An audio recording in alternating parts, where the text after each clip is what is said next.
There have been weeks of non-stop provocations on the India-Pakistan border and on the line of control. New Delhi has once again sent out a clear signal to Islamabad. India's Defence Minister Nirmala Sitharaman has warned Pakistan that unprovoked attacks from across the border will not go unpunished. It is our duty to keep the borders safe. We shall be alert and ensuring that no unprovoked attack goes without us responding. No unprovoked attack shall go without us responding. It's the duty of the Defence Ministry, the Army and the forces to keep India safe. Ms. Sitharaman was asked about the repeated border firing despite an agreement between the two sides to maintain a ceasefire. Asked about the success of the Ramzan ceasefire in Jammu and Kashmir, Ms. Sitharaman said the forces have been told to remain alert and to respond to all violations if need be. And I've repeated and reiterated our position that we honor the ceasefire, but of course the margin was given to us when there is an unprovoked. The minister's annual press conference came in the middle of reports that the Maldives government has asked New Delhi to remove a second naval chopper from the Lamu atoll. The Maldives government has refused to renew its letter of exchange for this chopper. This is happening even as there are reports that the Chinese may build a port on Lamu atoll. But when probed, the defense minister refused to comment.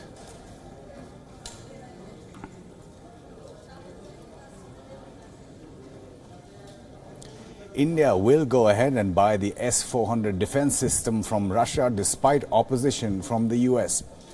India's Defence Minister Nirmala Sitharaman has said that it has made it clear to the US that New Delhi has a long history of defence purchases from Moscow. The statement comes amid reports that a US law countering America's adversaries through sanctions or CAATSA was affecting India's defence purchases with Russia.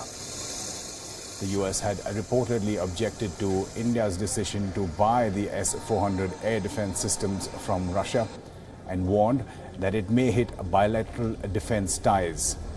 Ms. Sitharaman has said that India has conveyed its position to the US and therefore sanctions will not have an impact. In a deal worth $5.5 billion, India is likely to purchase 5 units of the S-400 air defence systems from Russia. The Defence Minister, in her annual press conference, has today said that India has conveyed its position to the US repeatedly and is going ahead with the S-400 deal with the Russians.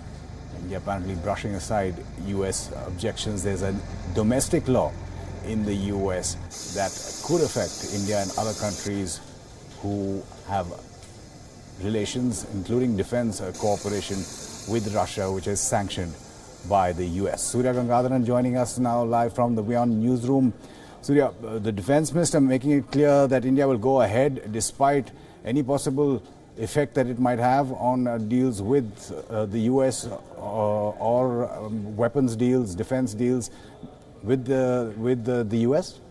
Well, the problem with India is that 70% of its defense equipment is of Russian origin. And the US has also understands that given that kind of situation, it's difficult for India to pull the plug on Soviet equipment so quickly. It can't be done overnight. And as a matter of policy over the last decade, India has been diversifying its weapon supplies. So a lot of other suppliers have come in from Israel and the US. But clearly the Russian legacy lingers on. And this is going to take another at least 20 odd years to change. So hopefully the US will understand India's issues and ensure the proper provisions are made in the legislation or before Congress. Surya Gangadharan reporting from the WION newsroom. Iran is daring European powers after the US unilaterally pulled out of the 2015 nuclear deal. Iran has told the United Nations nuclear watchdog that it will begin the process to increase the country's uranium enrichment capacity. The country's supreme leader, Ayatollah Ali Khamenei, has said that he has ordered preparations to increase the capacity of uranium enrichment in the country. سازمان انرژی هسته‌ای موظف است سریعاً آمادگی‌های لازم رو برای رسیدن به 190,000 سو در چارچوب برجام فعلا در چارچوب برجام مقدمات رو و آمادگی‌ها رو سریعاً فراهم بکنه و برخی مقدمات دیگر را که رئیس جمهور محترم دستور آن را دادند از همین فردا آغاز کند. Under the 2015 agreement with the US, France, Germany, Britain, Russia and China, Iran had strictly limited uranium enrichment capacities. This was done to satisfy world powers that Tehran will not develop atomic bombs. In exchange, Iran received some relief from sanctions. And since the US pulled out of the deal, tension has been simmering between Iran and the West. The European signatories of the accord backed the deal, but have concerns over Iran's ballistic missile program and its influence in West Asia. Iran has so far maintained that the two issues are non-negotiable. Meanwhile, Israel's Prime Minister is in Europe, hoping to convince European nations to stop backing Iran. He's begun his three-country tour aimed at burying the 2015 nuclear agreement. Benjamin Netanyahu has so far failed to get Angela Merkel on board.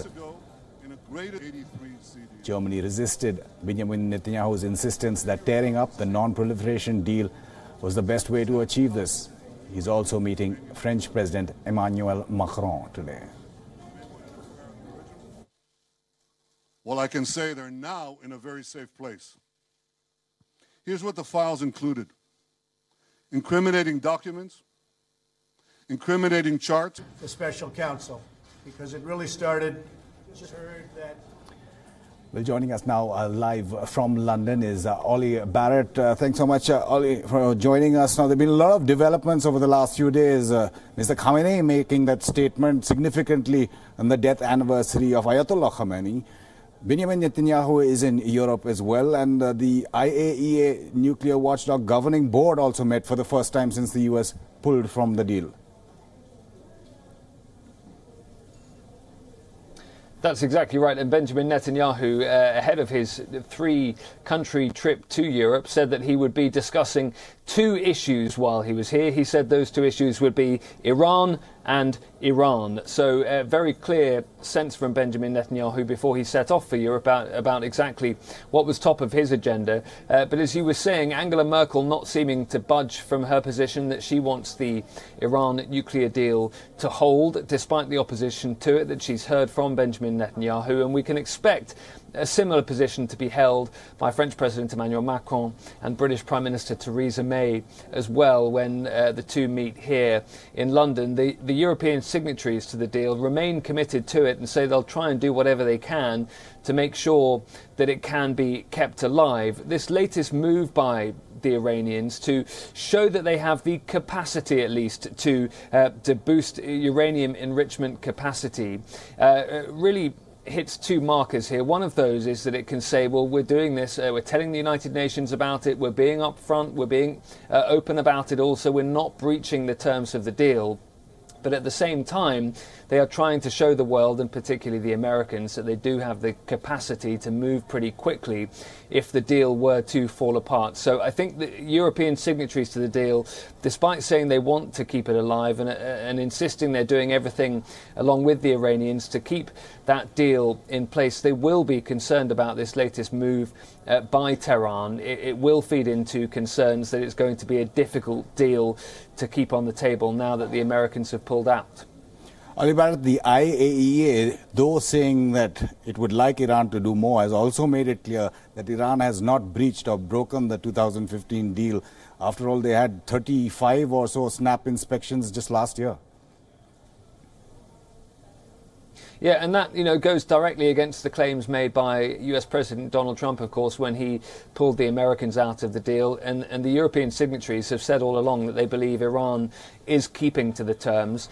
British Prime Minister Theresa May has been among the leaders, along with Boris Johnson, the UK Foreign Secretary, to say that the deal may not be completely perfect, but it's the best available and is the best guarantee going to try and keep the Middle East from descending further into violence when it comes to Iranian intentions. Now, that doesn't mean that European powers don't have concerns about Iranian activities in the Middle East, and British Prime Minister Theresa May and other European leaders, Angela Merkel too, have expressed their concerns about Iranian influence in the Middle East, not least with inside the Syrian borders and the Syrian civil war. So the fact that the European powers want to remain signed up to the Iran nuclear deal doesn't mean they are complete supporters of the government in Tehran, the administration there, but it does mean that they still believe this deal offers the best prospect of keeping Iran from pursuing nuclear weapons. And of course it has the economic element to it as well. The European Union has said it will be exploring options to try and make sure it can mitigate any effects for European companies that want to continue to do business with Iran under the terms of the 2015 deal. That said, there are some European major companies who've already started pulling their interests out of Iran for fear of falling foul of American sanctions, with Washington having pulled out of the arrangement. So an incredibly complicated reality we're now in, and lots of moving parts, and very difficult to know exactly where all this ends up.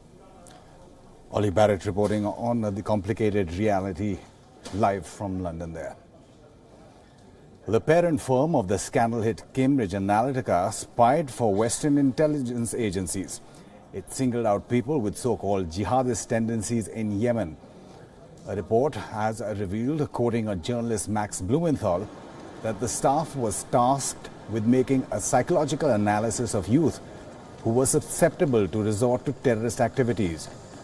According to the journalist, the findings were later handed over, possibly to Britain's foreign intelligence agency MI6. Cambridge Analytica's parent company, Strategic Communications Laboratories, conducted the alleged spying operation in 2009. The report further suggests that the US also handed out 2 contracts to Strategic Communications Laboratories to carry out what they considered to be a counter-propaganda operation in Yemen.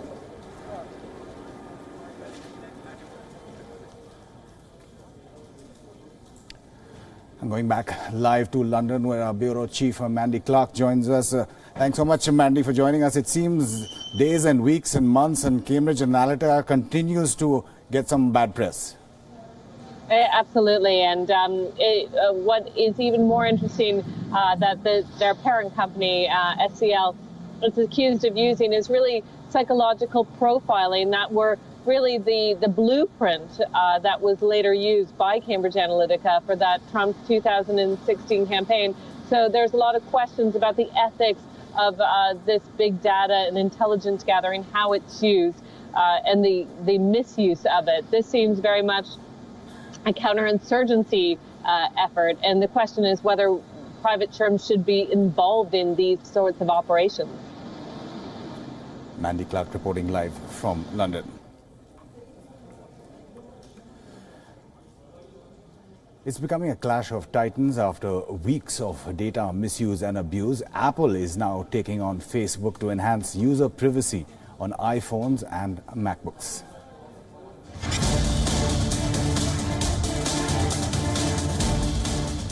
Facebook has failed to protect user privacy. By now, we all know how Facebook has been tracking you in every possible way, even through things as basic as the like and comment buttons. But there is now some relief for Apple users. The company has now announced a new feature for its iPhones and Macs. It aims to prevent the use of secret trackers, which means the new privacy feature will prevent Facebook from tracking users on Apple devices. But the question is, how does it work? Apple's new software will block the use of so-called cookies from Facebook like buttons that can follow people from one website to another. Apple's Senior Vice President of Software Engineering clearly says, "Turns out, like buttons and comment fields can be used to track you. So this year, we're shutting that down." Apple's release of the new privacy feature comes close on the heels of the Facebook data scandal that compromised user data of 87 million people. And that's not all. Apple is also planning to make iPhones faster. This feature will expand to phones as old as iPhone 6 and comes in the wake of the bad press that Apple drew last year for slowing down some older iPhones. For iOS 12, we are doubling down on performance.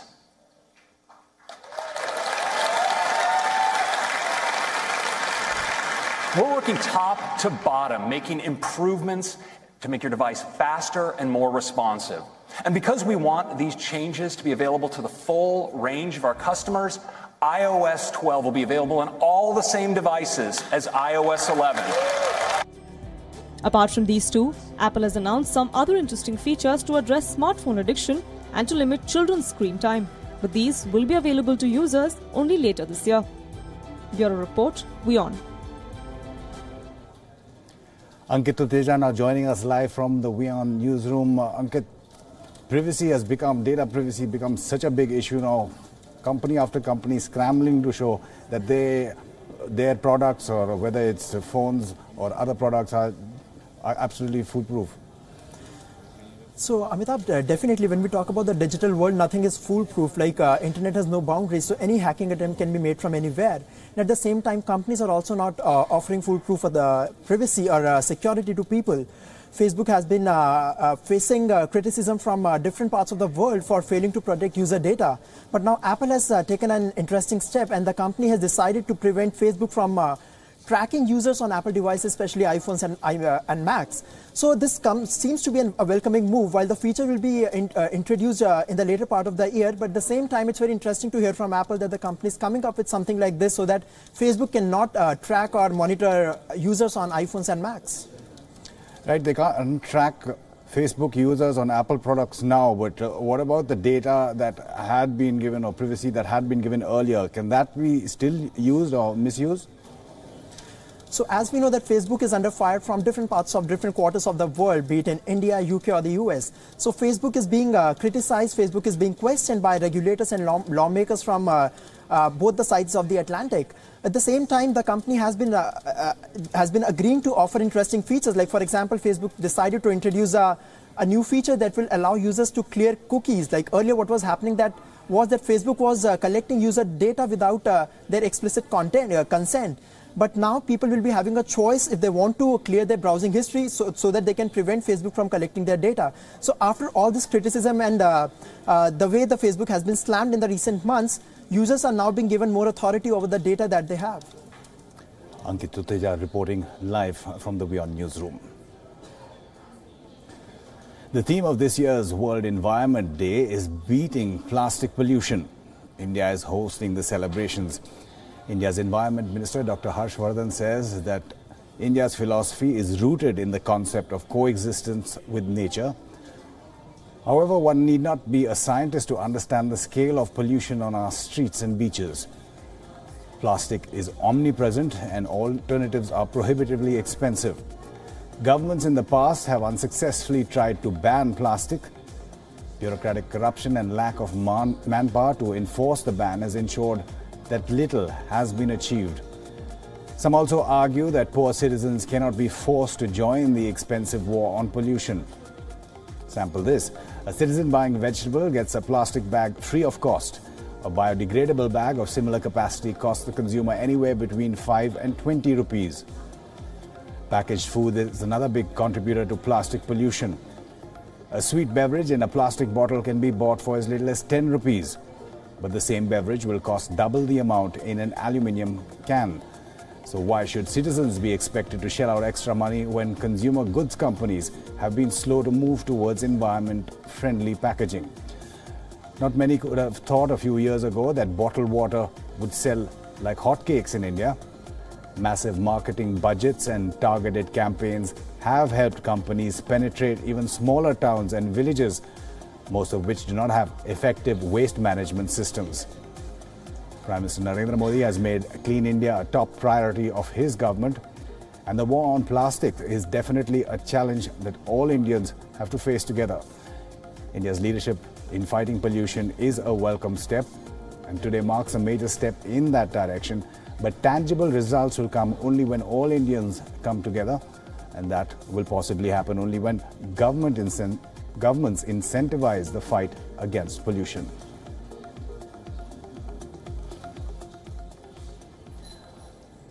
Aisha Sindhu now joining us live from the WION newsroom. Aisha, every year this day we see campaigns, we see a lot of media publicity, but do we take it at face value? Is anything changing?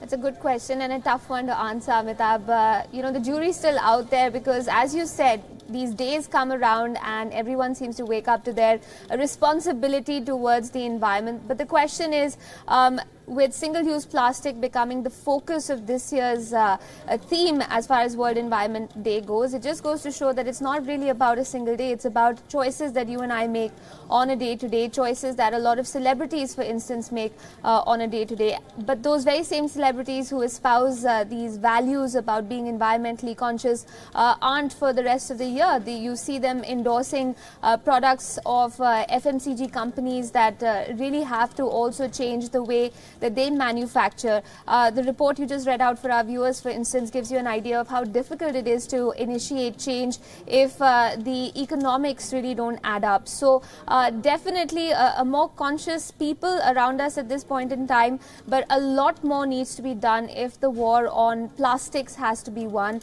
and of course the larger aim of dealing with pollution of different kinds.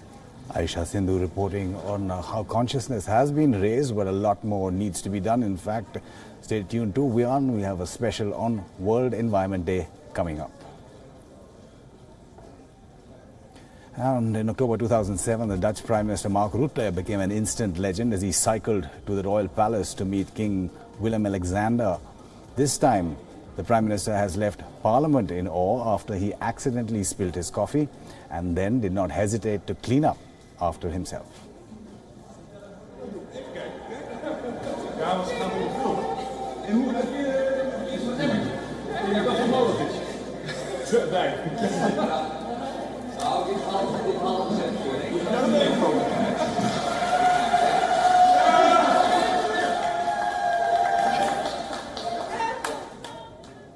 Coming up is a special on World Environment Day.